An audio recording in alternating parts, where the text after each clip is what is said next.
hey, ho, ho, ha, ha. So I think they're quite a difficult band to classify. They're three really distinct personalities as people, but like it really comes across in the music as well. They just don't sound like many other bands. They're just too weird. It's like chaos. Organised chaos. If you've got something that shouldn't go together, like peanut butter and jam. Like somebody once said, you're like Kate Bush and Marmite. You know, people either love you or they hate you. Stilton, fresh pear. Oh.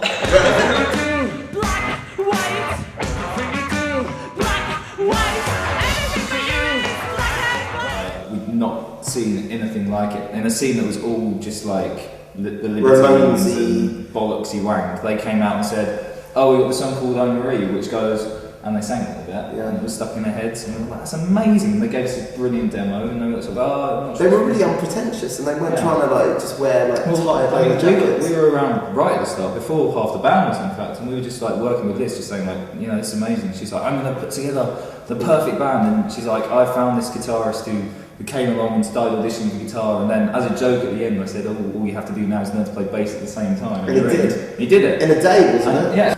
You know when you say it, it's really dumb. Oh no, I'm really dumb. And because I asked him to do it, and he could, and it's just, I mean, when we met Matt, he had nothing but a tuner, you know, and I just had one of those like delay pedals that could loop like for 5 seconds, and I just said, have that.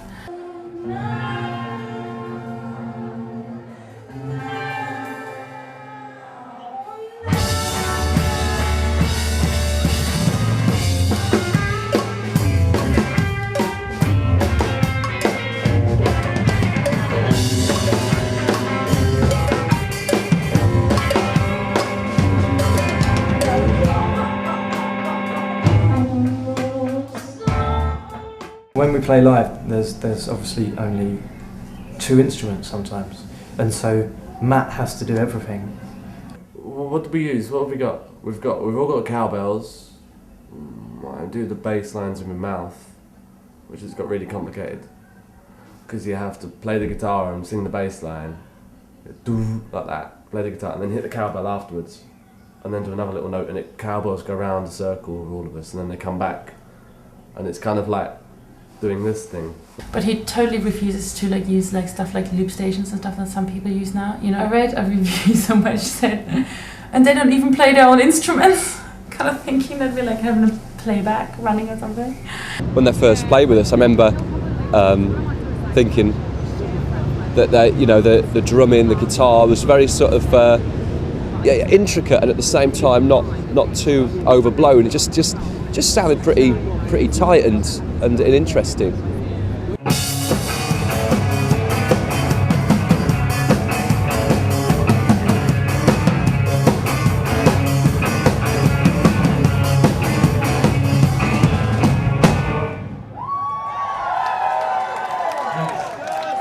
From what I've heard, Ladyfuzz is banging. I know what, I love her tracks. Yeah? Check the back. Jack, tell her about the Up the Wall. It's so fantastic. About the I just want to see the Ladyfuzz. I just want to do lifted t-shirts. Thank you. Yeah, that's fine, Bob. It's the same thing. I'm not very keen on all those things that, you know, people think that you have to do that make like a rock band.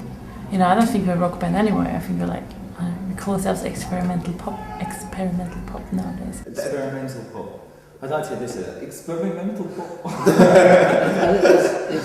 Is something falling downstairs? That's experimental. Ben took like a floor tom, and we chucked all the like toys, instruments, and things, you know, that we didn't care about much, like you know, material worth, and put them all into this floor tom. And then he went up the stairs, and I had this sort of radiator so halfway by my side, and I was at the bottom, and he just started rolling the floor tom down, and all this stuff falling out of it, and then it fell, and like it came to the floor, and it hit on the radiator, and the radiator fell on me, and I had like this bruise for like weeks, and then So you have to sound and the song going all this like stuff falling out and it gets whack and then like a door closes and then like the song starts.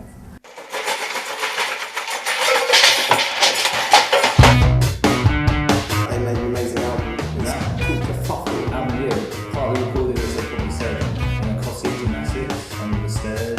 My favourite song is, it's a toss-up between Oh Marie and Monster. Oh Marie is just fantastic, Monster is just bloody awesome.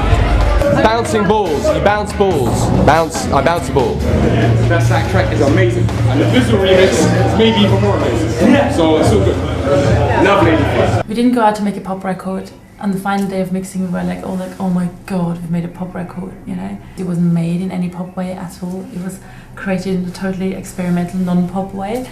Yet it still has a sort of like the hooks and, you know, that sort of, I don't know, is it upliftingness? I don't know what it is, but just some sort of popness about it, memorable stuff. It's just, it depends what mood you're in, that's what's good about it. You know, you can put the first half, you can listen to in the morning, it wakes you up, it's like an alarm clock. It's like, sort of like pings and pongs, and then when you come in, you can listen to the second half, and it's a bit more kind of slower, a bit more darker. So that's what I liked about it. It wasn't intentional to have it in two halves, but it seems to have just turned out that way.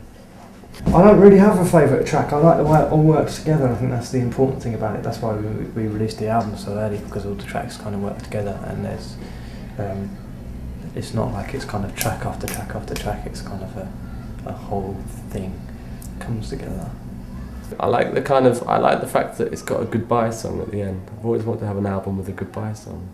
You know what I mean? It's just like kind of imagine everyone waving, saying goodbye at the end of it. It's really cool.